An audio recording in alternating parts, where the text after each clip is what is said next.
बैठ हम आबै छी कोनो जोगाड़ लगैल। अरे बा हमर बहन त आम खाए लगी कहै थी कोनो न कोनो उपाय का के एता दिल्ली से ले एता दूर से आमे खाए लगी। अच्छा चल आमो बनाए के आम त खाने मिल जते। या बनायो हां एम हराऊ ना।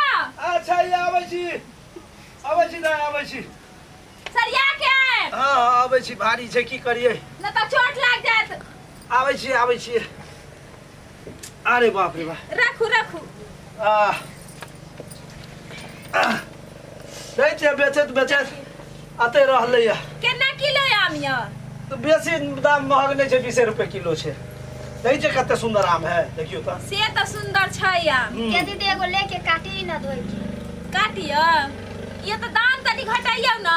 दाम 1 रुपया कम द देबे लियो ना। अब हमरा कमे आम रहले अब बेचत घर चल जेबे भूखले छी भोरे से। अच्छा ठीक है। हां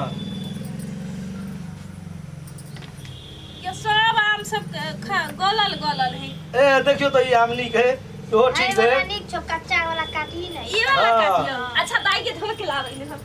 हां हमरा न बेसी काले बैठाओ हमरा बड़। अच्छा दै छी तनका के खट्टा है कि मीठ है खा के देखबे तब पाई देबै। हां दूध तोरी के नहीं खट्टा रह त 5 रुपया दे आ मीठा रह त 20 गो दे। सुन ना पहले खो ना त काठी न गे इने खाइए गे फासुल बात नहीं हवा का लगा देना। दांते में हवा का लगा दियो दांते खा ले दांते ये खाई दांते खो ना ले। फासुल केने न केने रख देलिए यहां। ए हमरा भगा दियो दादा हमरा और के भगा कोन दियो। आ जते त का करते हम आम खाई छी बैठ के कि आ जते ए ना बड़ा मीठ है गे। सुनो हमरा पाई दे दियो ना हमरा जाय के है। के दीदी का पाई दे दे। है चुप ना पहले खा लेबै तब पाई खा दे। लेबै तब। हां ओ भगवान